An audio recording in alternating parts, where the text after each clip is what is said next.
Alright, so I asked you guys on YouTube community tab if you guys wanted to know how I make videos, and this is a video about that. So basically what I'm going to do is I'm going to film another different video, but you are going to be able to watch every single step of that process.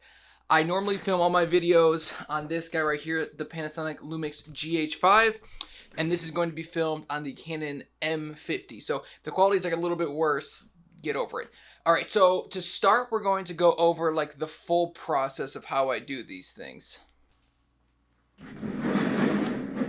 And basically the way that I start is either something that has happened in my life or something that is, I don't know, like I picked up a new computer or Apple did something.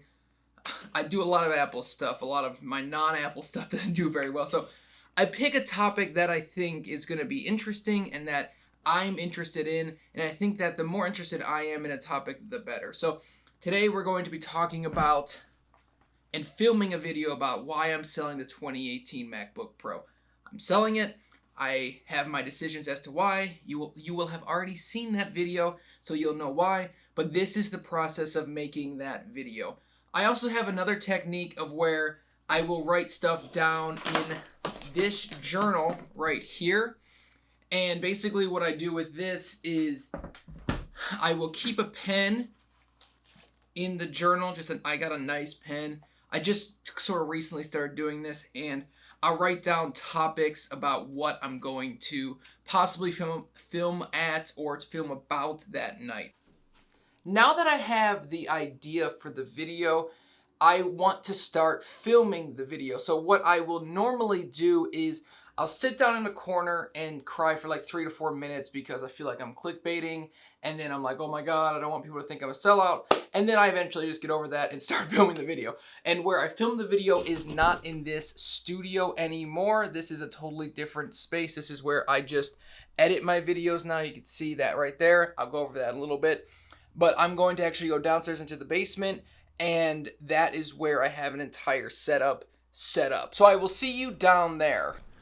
So we're in the basement now, and I'm in my little studio setup. So these are just moving blankets right here. I did a whole video building this whole thing. This is a blue Ethernet cable. I'm supposed to be doing something with that, but it didn't really work out. So what we do is we walk through this little entrance right here, and then you see the entire setup. So this is from the perspective that you all normally see the videos at. Basically, you'll see that part right there. I've had to leave this one light on so you guys could actually see inside of here. But this is just a light I got for Christmas from my mom. It came in a 2-piece set. I think it was like $150 for the pair. It's pretty easy. It's a newer light or whatever. You just hit this switch and it turns on. And I have that set exactly sort of how I like it set. And then you come over here and you just click this switch on the floor right there.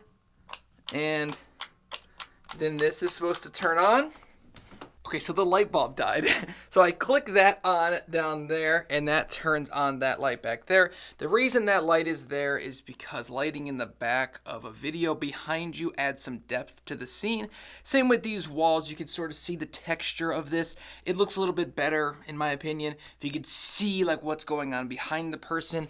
And I think most people who are good at like videos would say the same thing. Then I'll turn on this light right there. That's my main key light, and then basically this is how it looks like. This white balance is all messed up. I fixed the white balance. So this is how it looks like from a normal video perspective. And then right next to me, so it points directly where I am facing, is a boom microphone I got. It's an Audio Technica. I'll put the name of it right here. And that is just connected to a Behringer UMC50, I think.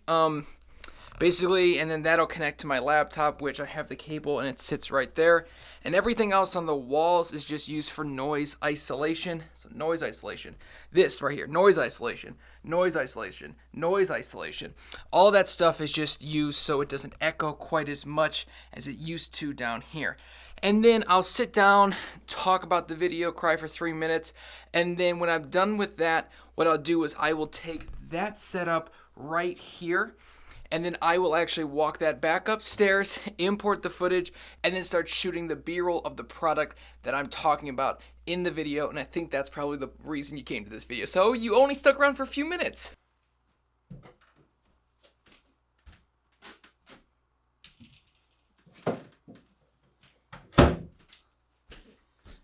So now that I'm back upstairs, I have my big camera right there, and then this is the part where I shoot the B-roll. And I think that this is probably the most fun part for me, which is why I like adding these little intros to all of my videos. So basically what I've built here is an overhead DIY camera rig, essentially. Right here I have some type of quarter thread screw. I'll write the name of it here. This screw is basically, I bought it and it's way too long, so I had to throw on a bunch of these things to make sure, a bunch of washers to make sure that it fits on here and onto the camera. This just goes through a little hole that I cut up there. And then what I do is I take the GH5 right here, and right here is a little screw hole that screw goes into. So I just hook it up right here, and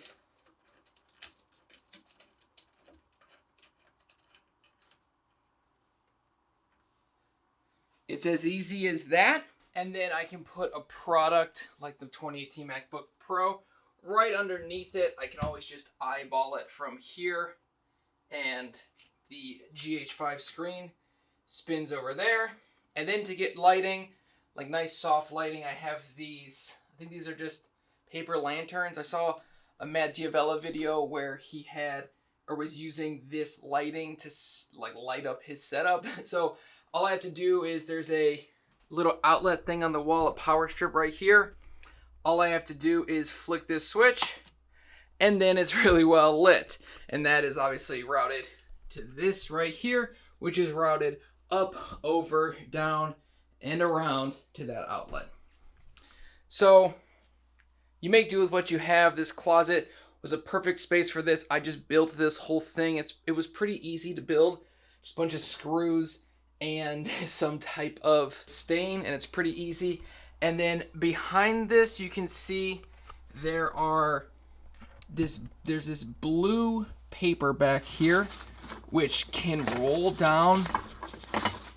And this is just a backdrop, so this can go underneath the MacBook Pro. Same with this fake brick. Basically, what I wanted to do with that was to create an atmosphere of like, I don't know, like that brick in like dark wood. I don't really know what that's called, but that's what I wanted to create. And then you can see here on the camera right there, it shows the MacBook Pro underneath it. So if I wanted to really flatten this out and even it up, there's lines on the GH5, and then you're good to go. So it's a pretty cheap way to get an overhead shot.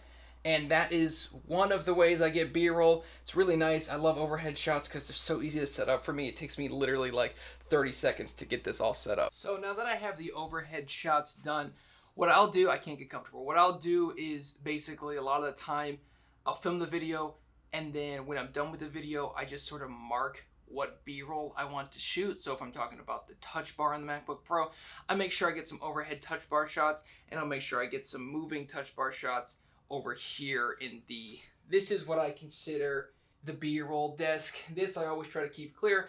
Obviously, it doesn't always work out like that, but what I've done is basically created an atmosphere for epic shots. A lot of what I do is literally just lit with a single light. I think that one light, the most important thing to me is just lighting regarding everything. So like this single light up here is terrible, but those lights over there are super soft and they look super good. My lighting downstairs, at least in my opinion, is super good. It looks good on my face. My back of my head is lit, and then there's some lighting in the background to sort of show some type of depth in the shot. And over here, this is where I can pretty much darken the whole thing out and create almost a black background behind the product that I'm shooting. And then with a single key light, I can light that one product any way that I want. And it's really just about being really creative. I'll show you the different types of ways that I light my products, and I can show you exactly what kind of B-roll you can expect from doing that exact type of lighting. So you can see all of the lights are turned off, the overhead setup, and then the main light that just lights the room normally. All those are turned off except for this single light right here. And on this camera, it might not show how it looks, but I will show you how it looks on the GH5 right here. So basically what you're seeing right here is a super, in my opinion, cinematic video. You can see what those zebra lines mean basically is that it's a little bit too bright, so I can darken it a little bit if I want, or I can just leave it however I want. It's up to me. Like I retain full creative control of everything that's on this channel. So if I want to make this brighter, I can make it brighter. But basically what you're getting is a super cinematic look, and I bought this cheap, I don't even know. This is just a fluid ball head. I literally bought for like 30 bucks off of somebody one time, and it came with this slider right here that's super wobbly. But I bought it for 30 bucks, so I was like, oh, it doesn't matter. But this ball head right here really helps get you a lot smoother shots. You can see this thing moves a lot smoother. And basically what that allows you to do is get better looking videos. So it can move left and right, up and down, yada, yada, yada. But what you're doing is, in my opinion, what I think is cinematic and what is sort of like my style is a little bit darker and just a little bit more creative with the lighting on an object. In the past, I've lit an object fully just from behind the object, and it looked super cool. It had this like halo effect I've showed on the screen here, and it was just like this gorgeous look that I thought was really cool. So I just did it.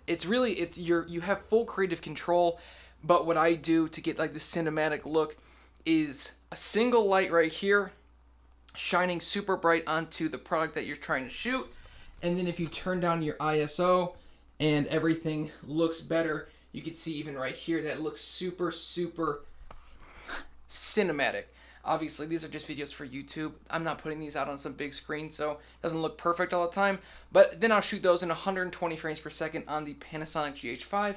Obviously, most of this stuff, I mean, you saw how good it looked in the M50. This is a $450, $500 camera that I bought one time. So a lot of this stuff, yeah, it's nice to have nicer equipment, but it's not necessary, although I would say it certainly helps. It makes me try to push myself a little bit further and see what more I can do with the camera instead of saying, oh, this camera lets me shoot at this frame rate. It doesn't really matter what it looks like because the camera will make it look good. Don't use it as a crutch. Use it as a way to make your films better. So now that the B-roll has been shot, we have to go edit the video, which is, in my opinion, the second best part of the video other than shooting the B-roll, because this is where you take all your hard work and turn it into something that people want to watch. So now that all of the B-roll is filmed, I'm going to start editing everything, and I'll show you a quick little demo on the process because I realize now that this video is getting quite long. So basically what you want to do is, sound is probably the most important thing other than equipment. Equipment means everything. No, it really doesn't. It's just a way to accomplish what you're trying to accomplish, and sound design and lighting, it's far more important. If you start paying attention to people's videos, those are the most important two things. If you watch somebody like Casey Neistat has really good sound design, Peter McKinnon has pretty good light design. I like the way that he lights his videos. If you pay attention to these YouTubers, you can see what they do really well. I am not a huge fan of the super bright lights like the Marques Brownlee. Sometimes his lighting is just like, it's so boring and there's no character to it. But with like darker lighting, it's a little bit more moody, a little bit more edgy. So you're deciding what you want to do with your video basically. So before I dive into what song I picked and how I decided to pick it, I want to talk about this area right here because it's probably a little bit silly looking. What I have here is a 2014 15-inch MacBook Pro, more than enough for me. Sitting behind there, you can see this little wall dongle thing that is plugged into the MacBook Pro. That has 4 USB 3.0 ports. Those cables, one of them runs to the back of this monitor back here. Another one of them runs up to the printer up there, because sometimes I print stuff. And the other one runs to those hard drives sitting on that shelf that I built out of a cheap piece of wood and a couple of brackets. To the right over here, you see this little charging thing. Basically what that is, those just charge my GH5 batteries. I always want to have a battery charged, so if I'm ready to film something, I don't want to have to wait. Whenever I film something, I just come back upstairs, switch out the batteries, and then that's basically how I create these videos. Up top here, there are a few other things. You can see Queen's album, A Night at the Opera. I just like that album, and I'm a hipster, obviously. The drill, I use this drill all the time, so I figured I'd put it on my wall. And then down in here we have access stuff that I use, what seems to be a lot. So I have my audio cables, storage devices, this is the tape, and this is just a random thing. I haven't filled this in really yet. Next is just this little measuring tape that comes off the wall, and then my screwdriver set, and then you can see I have the Canon M50 charger up there too. So everything that is in here has been either hand built by me or placed there for example, this speaker back here is zip tied together. There is an audio cable and a USB cable. This is set to always be on, and basically this is plugged into this monitor, and this monitor has a cable that plugs into that USB 3.0 hub, and which plugs into the MacBook Pro. So also, I have an eGPU. I am using an eGPU. That's what this box is right here. That's how this monitor is being powered. Basically, when I turn this on, this will turn on as well, and then I can get much better audio coming out instead of the crappy audio coming out of these speakers if I just want to listen to some music or dance with my lovely fiance, because you gotta keep the relationship alive. This video is getting to be very long, but you guys just have to get over that. So normally what I do is I go on to Epidemic Sounds. It's just a website that has a bunch of music. You pay 15 bucks a month, and as long as you link your YouTube channel with it, you get to use whatever video or whatever music you want for any of your videos. So for this video, I typically spend like an hour looking for a song. I found this one in like 10-15 minutes. I think I'm gonna go with this one, but it's obviously up to you what your style is. This is a video about me selling the 2018 MacBook Pro. So I just clicked sad on the moods, and then R&B and soul in the genre, and I found this song that I think sounds pretty good, and I think I'm going to go with it. So again, what I do here is I just go up top here, click Acer, which is what this monitor is, and then I can just hit play, and the music will come out of the speaker. So what you're looking for is defined sounds. Dun, dun, dun. So you can make cuts on each one of those. Dun, dun, dun. And then you can make cuts on all of those. Dun, dun. So it's really, what it comes down to is paying attention to the song and knowing that a song doesn't have to start at the beginning of the song, if that makes any sense. So for example, on this song, I'm probably going to start the intro right here, because it's slow build, and then picks up. So on all of these, all those could be cuts where you switch the camera. And now obviously it's important to know that this song is really important, but you also want the footage to match the song. So if you have a song like this that's slow, that's dun dun dun, and it's not like it's not a quick bunch of cuts. You want the footage to actually match that as well. So for example, with this one, I'm going to use a lot of really super like slow motion.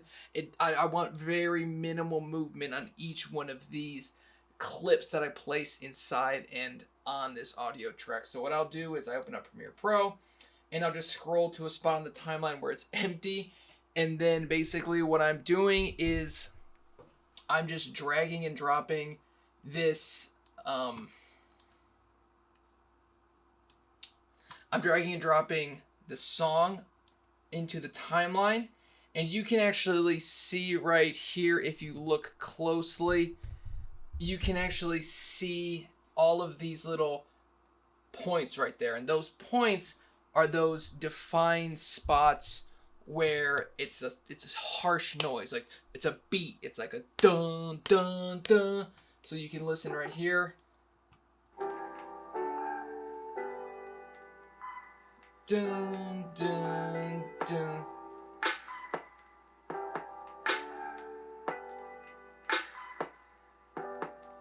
So I know that all those beats are coming because these lines happen to be where this, I don't know, it's just where the audio peaks basically. So what you're going to want to do is you want to line up your footage with this. So this is the part where I can't tell you what to do. You just have to sort of figure it out for yourself. Just be creative and figure it out. There's nothing, I can't tell you how to do this, and you just have to be creative, because if you want somebody to tell you what to do, then you're just copying somebody. But this is just how I do it. So I'm just gonna sort of time lapse this part and this portion of it, and then we will see you at the end of this.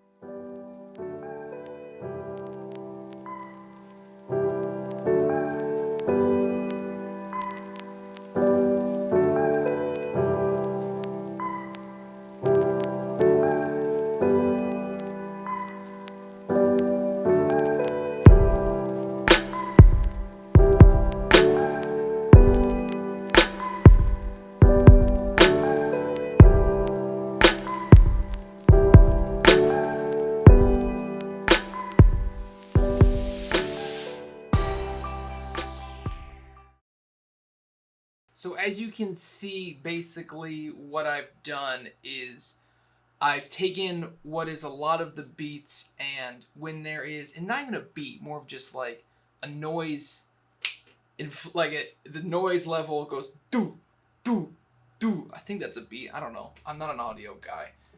But you can see that the intro in the beginning is like a super slow moving image. Next is a slow moving, the focus is slowly moving from back to front. Next is another slow moving. And then you have, when it starts to pick up a little bit, I thought, okay, this would be a cool spot to use still images, but make them look like they're moving. So when you have a lot of still images in a row, it looks like closed, open.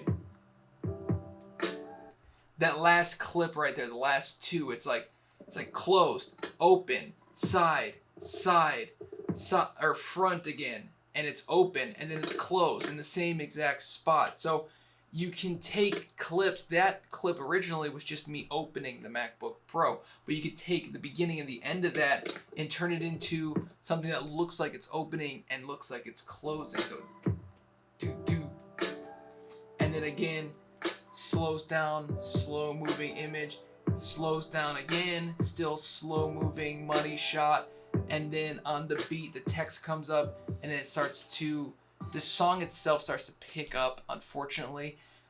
But what you could do is just sort of, what I've done is just sort of make it quieter, so you could hear that, but I wish it didn't pick up right there, and maybe I should just make this a little bit shorter, and I might, but that's basically the process. So you're just hitting it on the beats. That's when the cuts happen.